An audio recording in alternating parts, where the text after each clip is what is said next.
I feel like I'm Kermit, when he gets frustrated. Hello, all of you little demons. Jules here for WhatCulture.com. Back again with another episode of the awesomely named and awfully hosted Tues Your Own Adventure, the weekly medieval themed format where I, the crown Jules of WhatCulture.com, take a list chosen by you. Yes, you, the person who has a really unfortunate ingrowing hair on the side of their head. Seriously, God, at this point you're taking the piss a little bit. How can you not give me any hair but still give me ingrowing ones? Yes, you get to decide what list I dole out to you each and every week. And this week we have none other to thank than Sebastian Thomas for their suggestion of video game starter weapons that are ludicrously, offensively overpowered. Because you see, in this day and age, legendary and uber-powerful weapons in video games, well, they're kind of 10 a penny. I mean, you can look to any of the looter-shooter titles like Destiny and Borderlands and the sheer amount of so-called legendary weapons that rain down on you from defeated bosses, and it comes to somewhat resemble a golden shower itself. But let's not talk about them today. Instead, we're going to talk about the starter weapons, the games that just said, you know what, why even wait until the late game to have some fun? Here's a rocket-powered, foot launcher, and when it comes out, it kicks the enemies in the face and it's got explosive steel-capped toenails. I've just come up with a new one for Borderlands 4. Bet it will be in there. Anyway, with this in mind, I'm Jules, this is WhatCulture.com, and these are 8 video game starter weapons that were incredibly overpowered.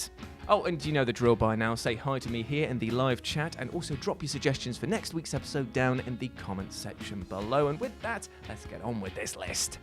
Number 8, the Magnum Halo Combat Evolved. Whoa, me oh my, we are not messing around here, are we? Number 8, and we're starting with the Magnum from Halo, or Halo Combat Evolved, however you want to call it. My God! Now, the Magnum sidearm that Master Chief begins the original Halo with is so comically overpowered that it became something of an overnight meme, way back before the internet was capable of such highbrow comedy. Beginning life actually as an error during programming, Bungie fell in love with the stopping power of this almighty Magnum, and instead of toning it down for the final game, just said to themselves, you know what, we're bloody mad lads, let's just leave it as is, they'll have so much fun. And you know what? Yes, mate. Yes, we bloody well did. Being able to pick off enemies with pinpoint precision with a bullet that feels like it belongs in a Space Marine's heavy bolter was an absolute blast, and the gun became such a useful tool thanks to the 2x magnification scope that many multiplayer matches were also dominated by this Desert Eagle adjacent showpiece. Now, it was ludicrously broken in the grand scheme of things, but Bungie proved above all else that when it comes down to the crunch, sometimes all of the numbers and balancing,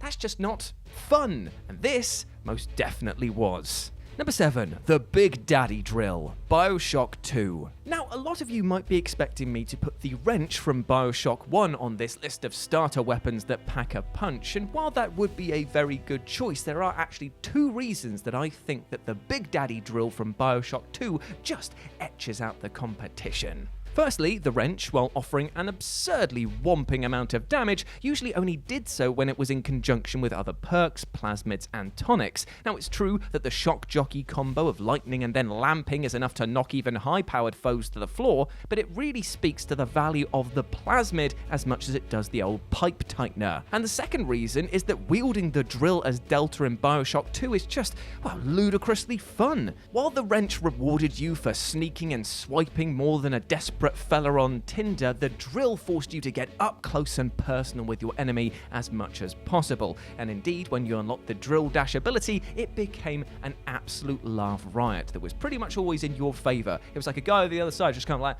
I don't like you. And you're just like, what?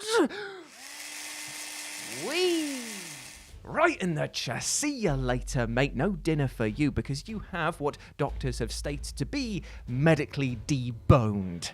Now, the drill might need some juice to get going, but my lord, there is no stopping you once this motor starts running. In fact, so ludicrously high-powered and high-pumping is this drill of the Big Daddy that we're going to use it today for today's musical interlude. James and Jazz, my beautiful duo, how are you settling into your new house? Yeah.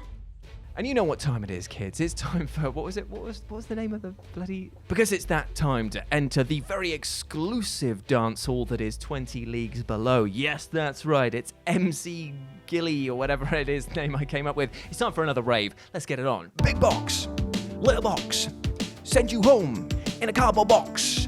Get in, soggy in the noggy while I'm getting killy with the drilly.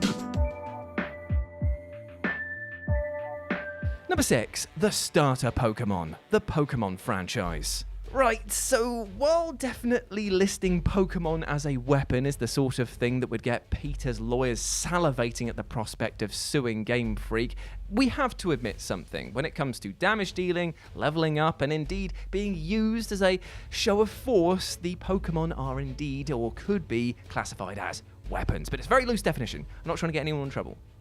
Peter, calm down. In fact, the only thing that hits harder than these little pocket monsters is when Ash was turned to stone in the first movie. I'm not crying. You're crying.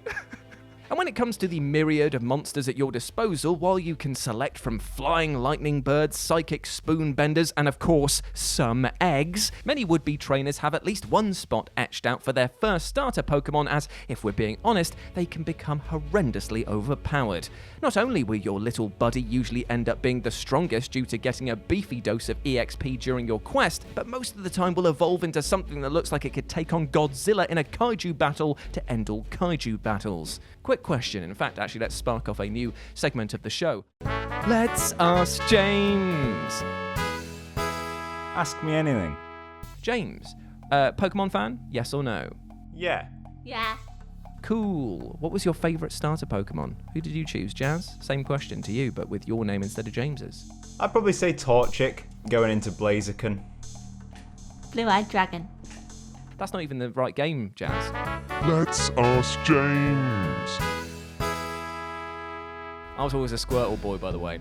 There was something about a big bold head and a shell to hide all your emotions within. Kind of spoke to me, didn't it? All right, anyway. Gen 1 was particularly nasty on this front because it was just so utterly broken.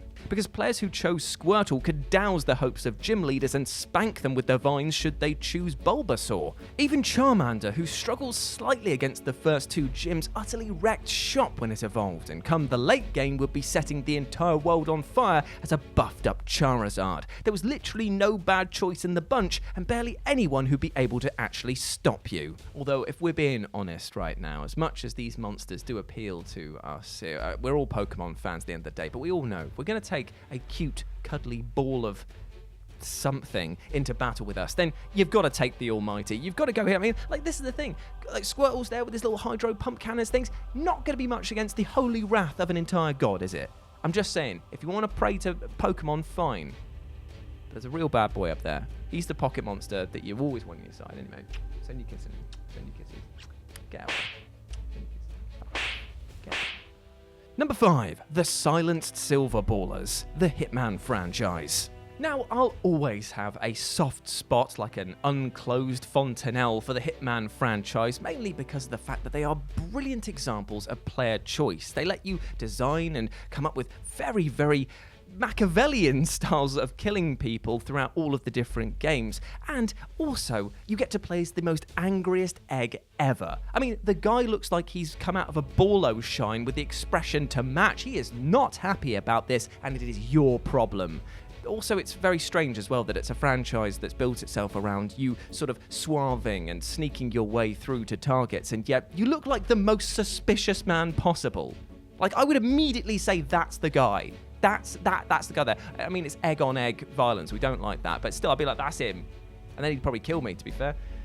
That's probably why people don't do it. They can immediately just go like, I'm not even going to mess with him. He's walked in a clown suit. What is that saying? It's like flopping your donger on the table and just being, and what? Footlong meat sub. Right, anyway, completely off topic here. Regardless, as any hitman worth their salt will tell you, while suits and indeed suave will get you to your desired location, when it comes to actually pulling the trigger, you better make sure that your shot is on target and is indeed powerful enough to plant your prey into the ground. Well, that's something of no worry to anyone who's handled a pair of Silverballers, because these guns are quite literally the best in the entire game, and you bloody start with them. Sleekly designed and rocking a lovely silencer apiece, the Silverballers are Agent 47's signature weapon for a reason, as with their rate of fire, accuracy, and stopping power, you could easily clear a room without breaking a sweat. What I love about these guns is that even if hits the fan, the bodies are going to hit the floor before anyone even notices. pew. More of a laser gun effect there, but you got what I meant. Sure, it's no dropping a toilet on someone or impaling them with a replica tower, but the ballers are quite literally that. Absolutely baller. Number 4, the GNASHER, Gears of War. When it comes to picking an overpowered weapon from the Gears of War franchise, things can start feeling a bit like that scene in The Matrix when the gun racks just appear, because at the end of the day, you can pick from any of them and say, yeah, that's particularly nasty. I mean, you've got that laser pointer of death, the hammer of dawn, you've got the torque bow, which just seems brutally medievally evil, but then you've got things like the basic equipment that you're loaded up with, like the Lancer and indeed the GNASHER. Now, if we're talking about the Lancer in practical terms, it's a bit piddly when you start firing at people. It does seem that it takes like nearly an entire clip to down somebody, but it does have that little teeny tiny extra of having a bloody chainsaw underneath it, which most definitely helps in a pinch. But the GNASHER, well, that is the real star of the show. And if you're wondering why this horror show of a shotgun got the name GNASHER, you need only look at the teeth that were ground into dust upon being killed with a weapon that had the stopping power of a freight train, an utterly offensive range, and enough of a spread to clip enemies no matter where they were. Also, if you were the one on the other side pulling the trigger at people, you were going to end up laughing like GNASHER from the Beano cartoons, aka Dennis the Menace's dog. And if you don't know what I'm talking about, you didn't have the same childhood that I did. The Beano. Bring back the Beano. Bring back this. It's a celebration, a Beano celebration. James, you up for this? That was GNASHER. You remember that? Cool. You're too young to remember, aren't you, mate? Number 3, the Smart Pistol, Titanfall. Hey kid, do you like your shooting games? I mean, yes, I'm 13, so therefore, of course I do. Are you tired of missing all of those shots thanks to pesky people just moving around and not staying still? Oh boy, howdy, am I very upset about this. So annoyed I am that I will go on Reddit and complain about it for hours and hours with all my weird friends.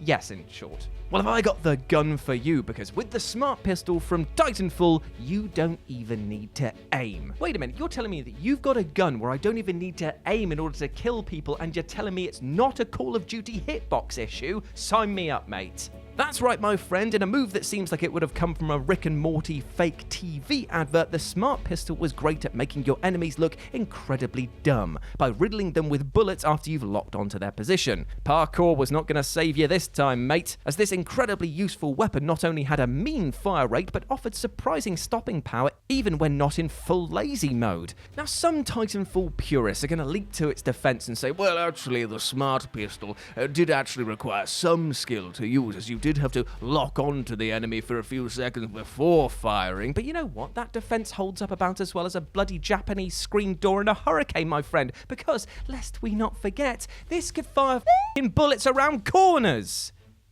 Checkmate.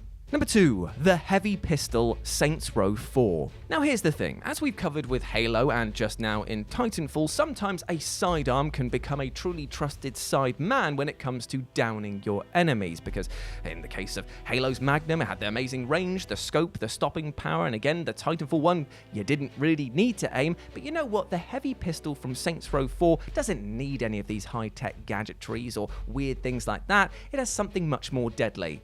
It fires explosive rounds, and it does so very quickly with infinite ammo. Oh, and also the gun can be dual-wielded. I'm sorry, what? Who poured an entire case of Buckfast Abbey tonic wine on this game? Because this has just turned the experience into a drunken mess. No starter weapon should offer this level of destructive power, as it utterly humiliates even late-game rifles and indeed machine guns. The explosive effect alone renders this hand cannon as a rude, crude death delivery dude. But the fact that it can be dual-wielded and can never run out of ammo makes you into a whirling dervish of destruction. Which, when you think about it, in all fairness, is what Saints Row is most definitely about. And number 1, the very sharp dagger, STONEKEEP. After all of the awesome weaponry that we've just covered, of all of the deadly drills and the smartest of pistols, you probably wouldn't expect to see the number 1 spot go to a dagger. But wait, my friend, that's because this is no ordinary dagger.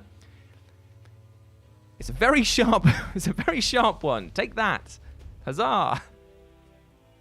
It's very sharp. I don't know why this makes it, but it's so funny to me that somebody's just kind of like, okay, in some versions of the game, we're going to call this the Dagger of Piercing. But in some versions of STONEKEEP, it just comes up as a very sharp dagger. Very sharp. very sharp. All joking aside, this dagger is a weapon that players can find in the opening level of STONEKEEP, a first-person dungeon crawler which is so bloody hard in places that I swear the code is made of granite. Enemies, traps, and little teeny tiny things like having no armor or weapons at the start of the game will likely see your time with this title be incredibly short unless you know what you're doing. And so while the dagger technically isn't a starting weapon as it isn't in your inventory straight away, it is pretty much mandatory to get as soon as you boot things up. You'll have a hard time finding it without a guide though, as the dagger is hidden in a wall of the first catacombs area, which can only be opened by pulling a lever twice and then finding another hidden switch. Still, it is definitely worth the effort as this weapon will utterly carry you through the opening sections of this title. And yes, I am stretching the definition of overpowered here a little bit because at the end of the day it is still just a dagger, albeit a very sharp one, but then you have to remember that you start the game otherwise with just your fists, which do not do that much against giant ants. Believe me, I've tried. See, there's nothing. Does nothing. I'm covered in ants now. I'm just covered in ants. Oh, I'm dying. I'm dying. See you later. I died as I lived. Covered in ants. Whew, and there we are, my friends. Another episode of Tues Your Own Adventure. I hope that you enjoyed that, and please let me know what you thought about it down in the comments section below, as well as your suggestions for next week's episode. I've had an absolute blast filming this one, and if you want to chat to me further, you can do so over on Twitter at RetroJ with a 0, or you can follow me over on Twitch at Live and Let's Dice, where I'll be doing all of my streaming outside of work, and it'd be great to see you over there, working through Dungeons and Dragons Dark Alliance at the moment, as well as some Guitaru Man as well. So it's all fun and games, quite literally indeed. But before I go, I just want to say one thing.